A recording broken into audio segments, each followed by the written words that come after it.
Viral video pria bongkar aspal dengan mudahnya. Warganet sebut, itu aspal apa karpet? Beredar video seorang pria yang tengah membongkar aspal dengan menggunakan kedua tangannya.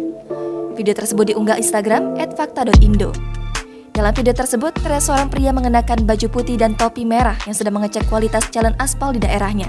Dengan kedua tangannya, pria itu berusaha membongkar jalan aspal tersebut. Terlihat lapisan aspal itu dengan mudah dikelupaskan oleh pria itu seperti karpet. Sontak saja, unggahan ini pun mendapat banyak kritikan dari para warganet. Banyak warganet yang mempertanyakan proyek pengaspalan tersebut karena dianggap dibuat secara asal-asalan. Salah satu warganet pun mempertanyakan itu aspal atau karpet, karena dapat diangkat dan digulung dengan mudahnya. Namun, pengunggah tersebut tak menjelaskan detail di mana lokasi jalan aspal yang berada di video tersebut.